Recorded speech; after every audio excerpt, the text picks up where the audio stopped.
예. 옛날에 고집 센 사람하고 똑똑한 사람이 이웃하며 살았습니다. 한날은 둘 사이에 큰 다툼이 일어났습니다. 다툼의 이유는 고집 센 사람이 4 곱하기 7은 27이라고 말하고, 똑똑한 사람은 아니라고 4 곱하기 7은 28이라고 말했습니다. 누구 말이 맞습니까? 혹시 고집 센 사람 말이 맞다고 생각하시는 분 계십니까? 4 곱하기 7이 27이라고 고집 센 사람이 주장했고, 똑똑한 사람은 아니야 28이야 라고 주장했는데, 서로의 주장이 너무 강하니까 도무지 시시비비를 가릴 수가 없었습니다. 그래서 이러지 말고 원님 사또한테 찾아가자. 좋다, 가자. 사또에게 찾아왔습니다. 자초지종을 설명합니다. 다 들은 사또가 답답하다는 듯이 두 사람을 쳐다보고는 먼저 고집센 사람에게 말합니다. 4 곱하기 7이 27이라고 말하였느냐? 네, 당연한 사실을 당연하다고 말했는데 글쎄 저놈이 28이라고 우기지 뭡니까? 한참을 고민하던 사또는 최종적으로 다음과 같은 판결을 내렸습니다. 27이라고 답한 놈은 풀어주고 28이라고 답한 놈은 곤장을 10대를 쳐라. 이거 뭐 판결 잘못된 것 같지 않습니까? 그러자 고집센 사람은 영영 죽겠지 메롱하고는 그렇게 그 자리를 떠나버리고, 똑똑한 사람은 곤장을 10대나 맞으면서 사또 억울합니다 라고 하니까 사또가 이렇게 대답했답니다. 4 곱하기 7이 27이라고 우기는 어리석은 놈하고 다툰 네가 더 어리석다. 너의 그 어리석음을 깨우치려고 내가 오늘 곤장을 때린다. 그렇게 말했답니다. 다툴 걸 다투고 싸울 걸 싸워야지. 무엇이 정말 지혜로운 삶인가 하는 것을 생각해 보게 하는 유머입니다. 우리가 가진 경험, 지식이 절대적이지 않다라는 것을 전제할 때 신앙적으로 하나님의 말씀을 쫓아서 믿음으로 사는 삶이 마치 4 곱하기 7은 28이라고 말하는 그런 지혜로운 삶이라면, 자신의 인생 경험, 사람, 세상적 가치관에 적당히 타협하며 살아가는 삶은 4 곱하기 7이 27이라고 우기는 어리석은 삶이다라고 말할 수 있을 것입니다. 종종 우리 내면에 이 두 가지 삶의 방식이 싸움을 일으킬 때가 있는데요. 옥토의 성도들은 매사에 경험과 지식에 앞서서 먼저는 하나님의 말씀에 따라 믿음으로 사는, 그것에 더 큰 우선순위를 두며 살아가시는 그런 지혜로운 성도님들이 되시기를 예수님의 이름으로 축원합니다. 그런 의미에서 한 번 더 인사하겠습니다. 믿음으로 사는 지혜로운 성도가 됩시다. 이렇게 인사하겠습니다. 예. 우리는 지난주에 이사야 선지자가 성전에서 기도하는 중에 하나님께서 높이 들린 보좌에 앉으셨고, 그 하나님 곁에는 활활 불에 타는 모습의 형상을 한 스랍 천사들이 모셔섰고, 하나님의 그 옷자락이 성전에 가득한 환상을 보고서 거룩하신 하나님, 심판장 되시는 그 하나님 앞에서 철저히 내가 죄인입니다 라는 사실을 깨닫게 되었고, 그 죄를 자복하고 회개하게 될 때 천사가 제단에 타는 그 숯불을 핀으로 집어서 이사야의 입술에 대므로 이 순간 너의 모든 죄는 사해졌다, 죄 용서를 받게 되고, 죄 용서 받은 이후에 드디어 이전에 알지 못했던 하나님의 마음이 느껴지기 시작했는데, 내가 누구를 보내며 누가 우리를 위하여 갈고 하시는 하나님의 음성이 들릴 때에 회개한 그에게 나는 죄인입니다 하는 그에게 하나님의 음성을 들려주신 것이죠. 그 음성이 들릴 때에 이사야는 기쁨과 자원함으로 내가 여기 있나이다 나를 보내소서라고 고백하며 헌신하게 되었다라는 말씀까지 나누었습니다. 이렇듯 죄사함을 받은 그 기쁨과 감격 속에 자원하여서 내가 여기 있습니다 나를 보내어 주십시오 고백하며 온전한 헌신을 결단했던 이사야에게 드디어 하나님은 사명을 부여하십니다. 9절 10절 말씀 같이 읽겠습니다. 여호와께서 이르시되 가서 이 백성에게 이르기를 너희가 듣기는 들어도 깨닫지 못할 것이요 보기는 보아도 알지 못하리라 하여 이 백성의 마음을 둔하게 하며 그들의 귀가 막히고 그들의 눈이 감기게 하라. 염려하건대 그들이 눈으로 보고 귀로 듣고 마음으로 깨닫고 다시 돌아와 고침을 받을까 하노라 하시기로. 지난주에 이 구절을 잠시 언급했는데요. 여러분 9절 10절 말씀 좀 이상하다라는 생각이 들지 않습니까? 특히 9절 말씀을 원문 그대로 직역하면 이렇게 됩니다. 너희는 듣고 또 들어라. 그러나 깨닫지는 말아라. 너희는 보고 또 보아라. 그러나 깨우치지는 말아라. 꼭 하나님께서 이스라엘을 멸망시키기로 작정하신 분 같지 않습니까? 기존에 우리가 알던 하나님을 생각할 때에 특별히 요나스를 통해서 우리가 보았던 하나님은 어떤 분입니까? 이스라엘 백성도 아니에요. 하나님을 섬기는 자들도 아니에요. 이방 나라 그 아수르 니느웨 사람들 그들까지도 아끼시던 분이 하나님입니다. 그런 하나님을 생각할 때 왜 하나님께서 자기 백성에게 이렇게까지 심한 말씀을 주셨을까 하는 의문을 우리는 가질 수밖에 없습니다. 그렇다면 이사야 선지자가 하나님으로부터 받은 사명을 오늘 우리는 어떻게 이해해야 하겠습니까? 정말로 하나님께서 이사야 선지자를 보내신 것이 그 패역한 이스라엘 백성들이 돌이키지 못하도록 하기 위함이었을까요? 만약 우리가 그렇습니다 라고 말한다면 문제는 심각해집니다. 왜 그럴까요? 그것은 곧 저와 여러분이 믿는 하나님을 선하신 분이 아니라 악한 분이라고 고백하는 것밖에 되지 않습니다. 그 사랑의 하나님은요, 언제라도 돌이켜서 구원하기를 원하시는 분이신데 그 하나님이 절대로 이사야야 네가 가서 내 말을 전하는데 못 깨닫게 만들고 절대로 회개하게 만들면 안 된대. 액면 그대로 이해하면 그건 우리가 아는 하나님이 아니에요. 하나님을 악한 분으로 묘사하는 거예요.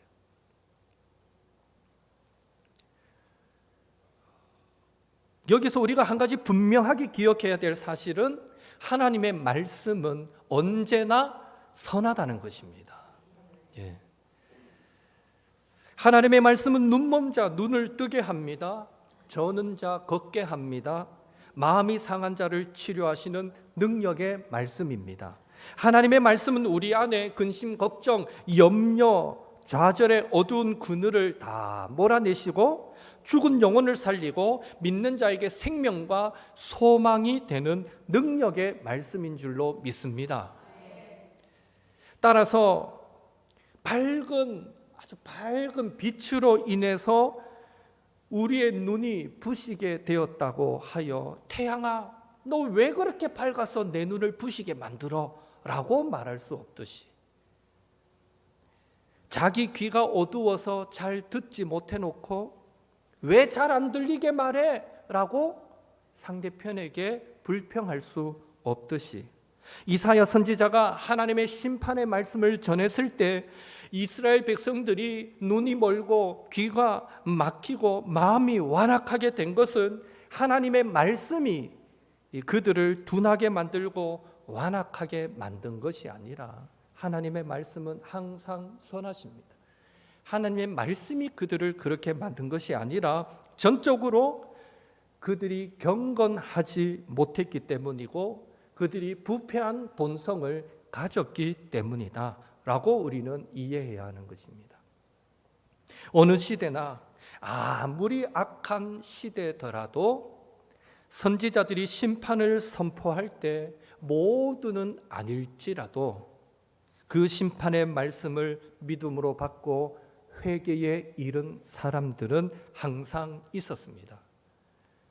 마찬가지로 하나님께서 이사야 선지자를 통해 심판의 말씀을 전하셨을 때도 분명히 그 말씀을 받고 회개한 자들이 있었을 것입니다.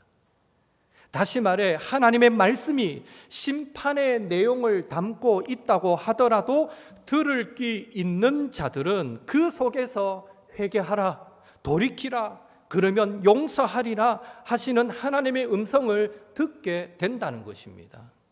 따라서 10절에 이 백성의 마음을 둔하게 하고 그들의 귀가 막히고 그들의 눈이 감기게 하라 라는 이 말씀은 이스라엘 백성들 모두를 대상으로 주셨던 말씀이 아니라 심판의 말씀을 받고 돌이켜 회개할 소수의 사람들을 제외한 이미 정죄받고 멸망받아 마땅한 사람들, 여전히 그 마음에 하나님 두기를 싫어하는 사람들을 겨냥하여 주신 하나님의 심판의 말씀으로 우리는 이해해야 하는 것입니다.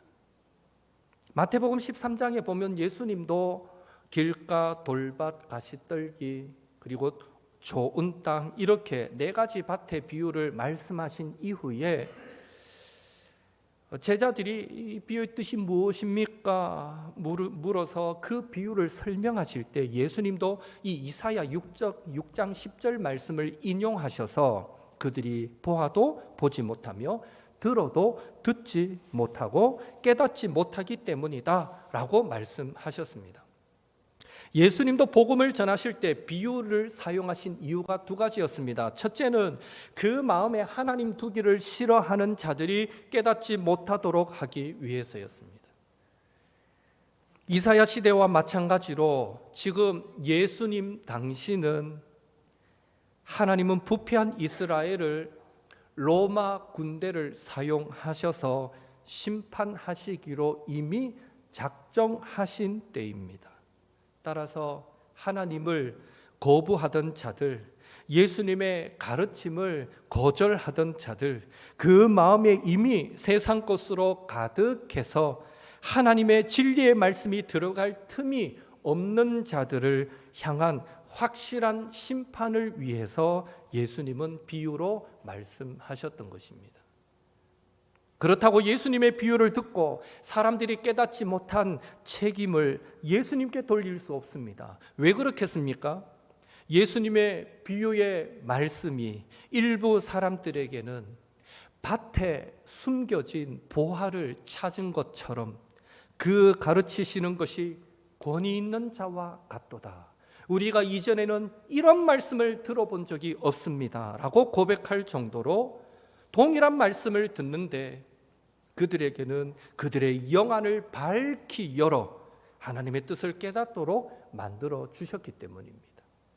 따라서 예수님의 비유를 듣고 깨닫지 못한 것의 책임은 전적으로 알려고 하지 않고 눈을 감고 귀를 막아버린 사람들에게 있는 것입니다. 그렇다면 왜 충분히 깨달을 수 있는 이 비유의 말씀을 어떤 이들은 들을 때에 귀를 막아버리고 눈을 감아버려서 스스로 심판을 자처하게 되는 것일까요? 마태복음 13장 15절에 예수님은 그 이유를 이렇게 말씀하십니다. 함께 읽겠습니다. 이 백성들의 마음이 완악하여 져서 그 귀는 듣기에 둔하고 눈은 감았으니 이는 눈으로 보고 귀로 듣고 마음으로 깨달아 돌이켜 내게 고침을 받을까 두려워함이라 하였느니라. 아멘. 놀라운 사실은 하나님께서 이스라엘 백성들을 심판하시기로 작정하셨기 때문에 그들이 심판의 메시지, 회복의 메시지를 못 알아들은 것이 아니라 오늘 예수님의 말씀에 의하면 이 땅의 것에 만족해하는 자들의 그 완악함과 그 부패함이 오히려 하나님의 말씀을 듣고 깨닫고 돌이키게 되는 것을 두려워하게 만들었기 때문입니다. 하나님은 자꾸만 천국을 소망하며 살아가라라고 말씀하시는데 이 깨닫지 못하는 자들은 여기가 좋사오니 하면서 살아가고 있다는 것입니다.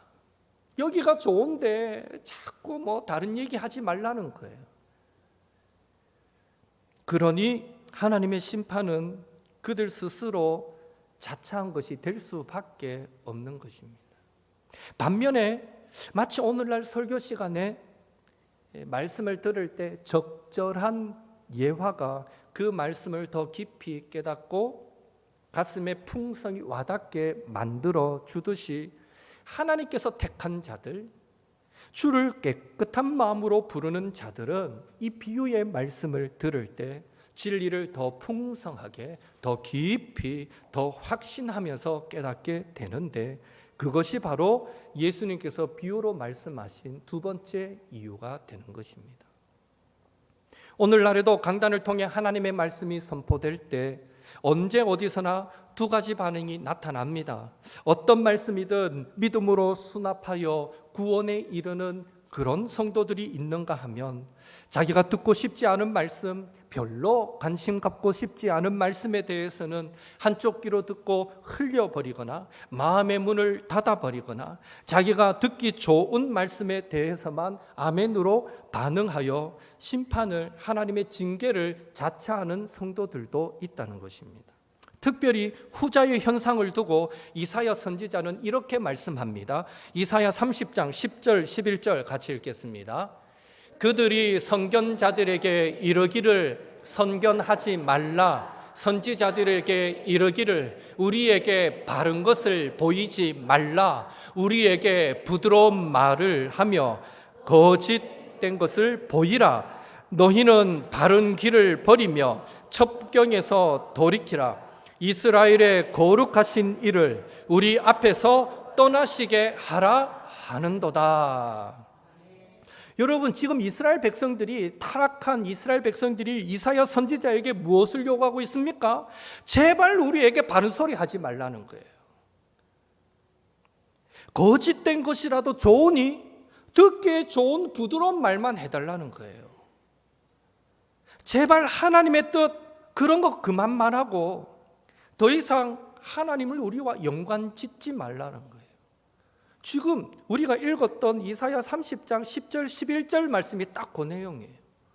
에이, 어떻게 하나님 믿는 사람이, 예수 믿는 사람이 이 정도로까지 악해질 수 있을까? 강팍해질 수 있을까? 아니에요. 이스라엘 백성이 그랬으면 오늘 우리도 얼마든지 그럴 수 있습니다. 이게 그 마음에 하나님 두기를 싫어하는 자들의 전형적인 모습입니다. 중요한 사실은 진리에는, 복음의 핵심에는 관심이 점점 줄어들고 사라지게 하면서 자꾸만 주변적인 것들, 제밥에 더 많은 관심을 갖게 만드는 것이 이 시대의 교회와 믿는 자들을 무너뜨리려는 사탄의 전략이요 유혹이다라는 사실입니다. 사탄은 그렇게 우리를 유혹해 옵니다. 그런 의미에서 오늘 저와 여러분의 모습은 어떻습니까? 우리는 예배 시간마다 들려주시는 그 하나님의 말씀 앞에 어떻게 반응하며 살아가십니까? 오늘도 어김없이 선포되는 말씀 앞에서 저와 여러분은 판단자입니까? 은혜의 수납자입니까? 하나님의 말씀은 양면성이 있어서 은혜와 구원의 말씀이 되기도 하고 어떤 이에게는 심판의 말씀이 되기도 합니다.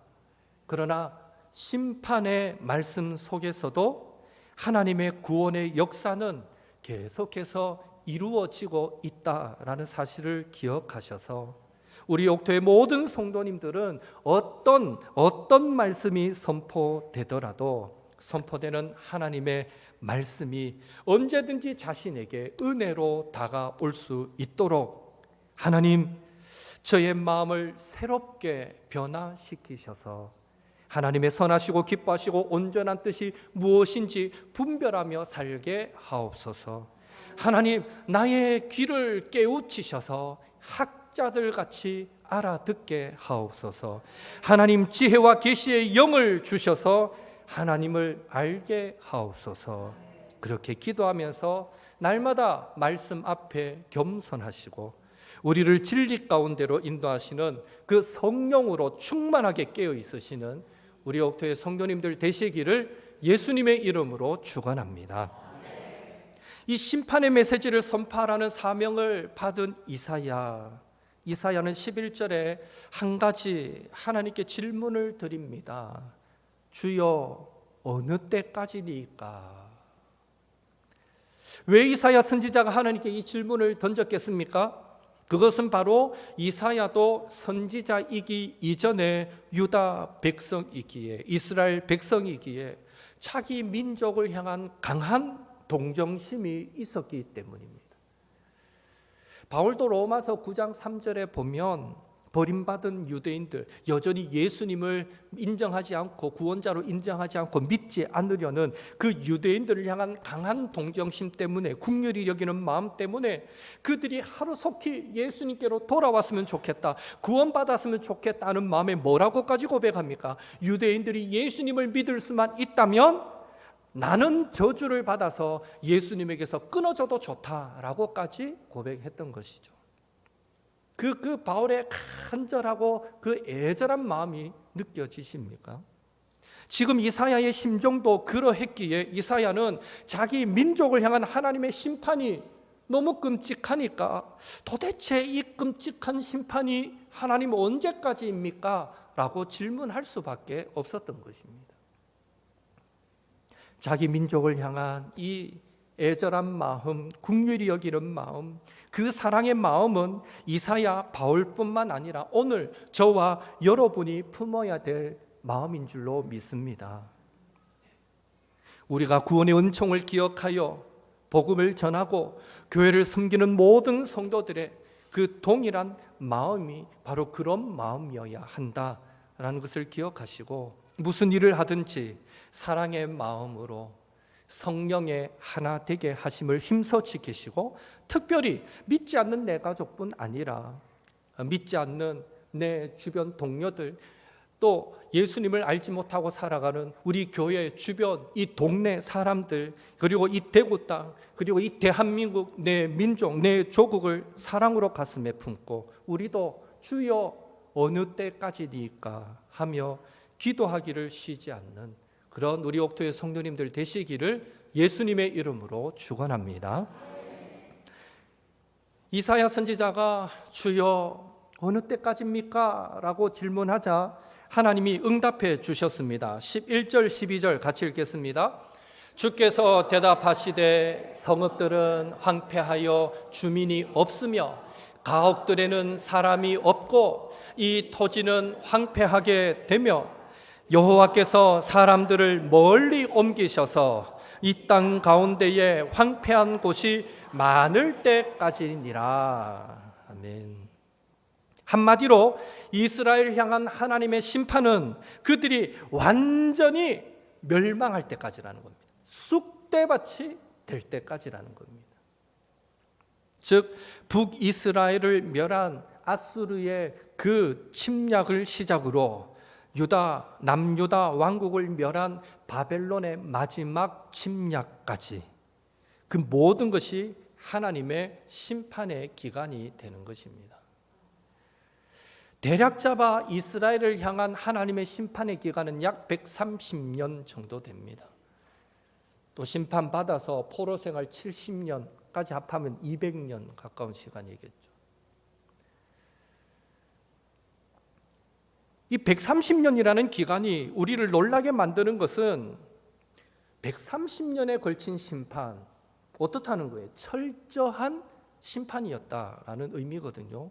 이 130년이라는 기간이 우리를 놀라게 만드는 것은 그 하나님의 심판이 길었다라는 것도 있지만 그 오랜 기간 동안 수도 없이 선지자들을 보내어서 회개를 촉구했지만 결국 어떻게 되었다는 거예요? 이스라엘 백성들은 하나님께로 마음을 돌이키지 않았다라는 것입니다. 분명 130년이라는 그 기간 안에 언제라도 이들이 진심으로 회개하고 하나님께로 돌아오면 하나님은 그들을 용서해 주셨을 텐데 결국 바벨론 3차 그 침략에 의해서 철저하게 이스라엘 땅이 지팔릴 때까지 멸망당하기까지 이스라엘은 하나님께로 돌아오지 않았다라는 사실이 충격적일 수밖에 없습니다. 하루 이틀도 아니고 1년, 2년, 10년, 20년도 아니고 130년 동안 부지런히 선지자들을 보내서 회개하라고 돌이키라고 이렇게 살면 안 된다고 말씀하는데 우리 같으면 한 1년만 들으면 돌이킬 것 같은데 아무리 강팍해도 도대체 130년이라는 시간을 하나님이 경고하셔도 돌이키지 않으니 도대체 우리 안에 하나님을 대적하는 이 죄성이 얼마나 뿌리 깊게 내려져 있으면 그럴 수 있을까 하는 생각을 해봅니다. 마치 회개하지 않은 이스라엘 백성들의 모습이 제가 느끼기에는요, 출애굽 당시에 이스라엘 백성들을 괴롭혔던 10가지 재앙을 받으면서도 끝까지 하나님의 그 뜻에 거부했던 바로의 모습을 닮았다라는 생각이 듭니다. 하나님의 재앙, 10가지 재앙 받으면 받을수록 바로의 마음은요 더 강팍해졌거든요. 10가지 재앙 중에 첫 번째 피재앙만 딱 왔을 때 그래 너가 원하는 대로 하나님 뜻대로 다 나가라 이랬으면 애굽이 왜 10가지 재앙 받았겠어요? 그런데 마지막 10번째 장자가 죽는 재앙까지 끝까지 가는 거예요. 이 인간의 교만이고 인간의 죄성이에요. 적당히 한 대 딱 때릴 때 잘못했어요 하고 빌면 되는데 죽이라 하고 이렇게 버티고 있으니 2대 맞고 3대 맞고 우리 딸들도 클 때 그랬어요. 엄마 잘못했다고 빌면 아빠가 매는 들었는데 이 손 부끄럽지 않게 잘못했다 빌면 네 오늘 회개하니까 내가 봐주는 거야 이러고 말겠는데 죽이라 하고 이러고 있으니까 때릴 수밖에 없잖아요. 우리의 모습이 하나님 앞에 그럴 수 있다는 거죠. 이게 충격적인 일입니다. 우리가 강팍한 만큼 우리의 죄성을 죽이기 위한 하나님의 심판의 기간도 길어질 수밖에 없다라는 것이죠. 왜요? 하나님은 공의의 하나님이셔서 죄를 미워하시고 죄로 물든 우리를 눈 감아 주실 수 없지만 그 하나님은 동시에 사랑의 하나님이셔서 자녀된 우리를 포기할 수도 없기 때문입니다. 그래서 부모가 사랑하는 자녀에게 매를 들듯이 우리의 아버지 되시는 하나님은 자녀된 우리들을 징계하셔서라도 한 번 말해서 안 들으면 2번 말하고 한 번 때려서 안 되면 2번 때리고 징계하셔서라도 돌이키게 하실 수밖에 없는 것입니다. 사랑하기 때문입니다. 그런 의미에서 하나님께서 저와 여러분을 대하실 때에 징계의 회초리를 들어야 하나 말아야 하나 고민하시지 않도록 이왕이면 우리를 대하실 때 칭찬하시고 축복하실 수 있도록 날마다 말씀에 우리 자신을 비추어 보면서 작은 것일지라도 죄에서 돌이키는 삶, 날마다 하나님께로 가까이 다가가는 삶, 예수님을 닮아가는 삶을 살아가시는 저와 여러분이 될 수 있기를 예수님의 이름으로 축원합니다. 이렇듯 이스라엘을 향한 하나님의 심판은 철저한 심판이었습니다. 그러나 중요한 사실은요, 하나님은 이사야 6장의 그 이사야 6장을 심판의 메시지로 끝내시지 않으시고요, 희망의 메시지로 마무리하고 계신다는 것입니다. 13절 같이 읽겠습니다. 그 중에 10분의 1이 아직 남아 있을지라도 이것도 황폐하게 될 것이나 밤나무와 상수리 나무가 배임을 당하여도 그 그루터기는 남아 있는 것 같이 거룩한 씨가 이 땅에 그루터기니라 하시더라. 아멘. 지금 하나님은 이스라엘이 당할 그 심판이 밤나무, 상수리 나무가 똑똑하게 배임을 당하는 것 같을지라도 그 나무가 베어도 그루터기는 남아있는 것 같이 거룩한 씨가 이 땅에 그루터기가 될 것이라고, 그 거룩한 씨가 이스라엘의 희망이 될 것이라고 약속하고 계십니다. 거룩한 씨인 이 땅의 그루터기, 무엇을 의미합니까? 여기에 거룩한 씨는 다른 말로 거룩한 자손이라고 번역할 수 있습니다. 결국 거룩한 씨는 장차 하나님께서 보내주실 메시아, 즉 예수 그리스도를 의미합니다. 예수님을 거룩한 씨라고 부르는 것은 예수님은 죄악된 세상과 철저히 구별된 거룩한 존재이시고 그분은 흠도 티도 없으신 분으로서 예수님께 오는 모든 자들까지도 그들의 죄를 씻어 거룩하게 하시고 구원하실 분이시기 때문입니다. 그래서 바울은 로마서 11장 16절에서 짧은 한 절에 두 가지 비유를 들어주는데, 처음 익은 곡식과 그 가루로 만든 떡덩이 비유, 또 뿌리와 그 뿌리에서 나오는 가지의 비유를 들어서 처음 익은 곡식 가루인 예수님이 거룩하기 때문에 그 가루로 만들어진 떡덩이인 성도인 우리도 거룩하게 되고, 뿌리이신 예수님이 거룩하기에 그 뿌리에서 나오는 줄기, 그 줄기에서 뻗어나온 그 가지인 우리 성도도 거룩하게 된다라고 바울은 비유를 들었던 것입니다. 종합하면 거룩한 씨인 이 땅의 그루터기는 이스라엘에게 주신 임마누엘의 약속입니다. 즉 하나님이 우리와 함께 하신다라는 약속으로서의 예수님을 가리킵니다.